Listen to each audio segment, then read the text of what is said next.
क्या आप इन अक्षरों को पढ़ सकते हैं? और अगर नहीं तो अब मैं इन्हें देवनागरी के संकेत चिन्हों के साथ दे रहा हूँ। क्या अब आप इन्हें पढ़ सकते हैं? ये हमारे देश की सबसे प्राचीन लिपि धम्म लिपि, आज का नाम ब्राह्मी लिपि है। इससे भी पुरानी लिपि सिंधु घाटी सभ्यता की लिपि थी, जो भाव चित्रात्मक लिपि थी, जिसे आज तक पढ़ा नहीं जा सका। लेकिन अक्षरों के रूप में भारत की सबसे प्राचीन लिपि जिसे पढ़ा जा चुका है वो है ब्राह्मी लिपि। लेकिन ब्राह्मी लिपि को पढ़ पाना भी इतना आसान नहीं था। सैकड़ों वर्षों की तपस्या के बाद इस लिपि को पढ़ा गया।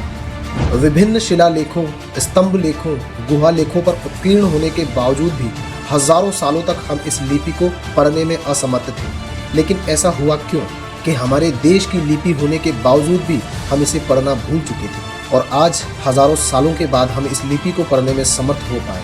आखिर क्या था रहस्य इन सभी सवालों का? चलिए जानने की कोशिश करते हैं।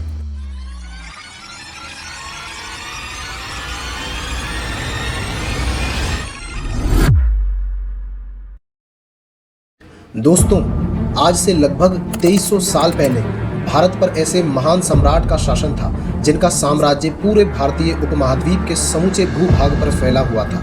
उनकी बौद्ध धर्म में गहरी आस्था थी और वे अपने धर्म से जुड़े उच्चतम मानवीय विचारों को सामान्य जनमानस तक पहुंचाना चाहते थे, जिसके लिए उन्होंने विभिन्न शिलालेखों और गुहा लेखों के माध्यम से अपने विचारों को देश के कोने कोने में प्रसारित करने का कार्य किया।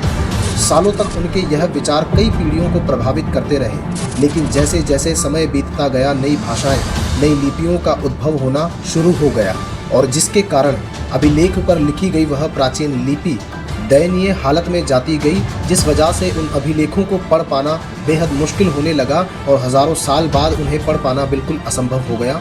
लोग उन्हें पढ़ना भूल चुके थे। उस महान लिपि के अक्षर आज के इंसान के लिए सिर्फ चिन्ह मात्र बनकर रह गए और उनको समझना मानो असंभव सा हो गया। इतिहास में आगे कई सारे राजनीतिक परिवर्तन हुए, लेकिन किसी ने भी उन अभिलेखों की तरफ विशेष ध्यान नहीं दिया।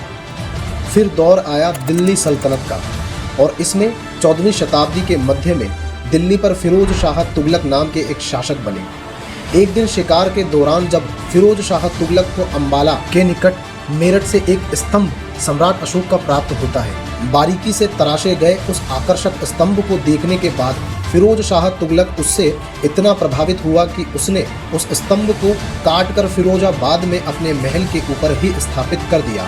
फिर उसने अनेक विद्वानों और भाषाविदों को अपने महल में बुलाकर उस स्तंभ के अक्षरों को पढ़वाने की पुरजोर कोशिश की, लेकिन कोई भी उन अक्षरों को पढ़ने में समर्थ नहीं हो सका। आखिर फिरोज शाह तुगलक की मृत्यु हुई, लेकिन स्तंभ पर लिखी बातों का रहस्य नहीं सुलझ पाया, क्योंकि यह रहस्य सुलझने में अभी कुछ सैकड़ों सालों का वक्त बाकी था। अब दौर आया 18वीं शताब्दी का, जब मुगलों की हुकूमत के बाद अंग्रेजों की हुकूमत भारतीय उपमहाद्वीप पर काबिज हो गई। इसी दौरान कुछ अंग्रेज अधिकारियों को भारत के प्राचीन इतिहास में रुचि उत्पन्न हुई और उन्होंने भारत के कोने कोने से प्राप्त होने वाले ऐतिहासिक वस्तुओं का बारीकी से निरीक्षण करना प्रारंभ कर दिया।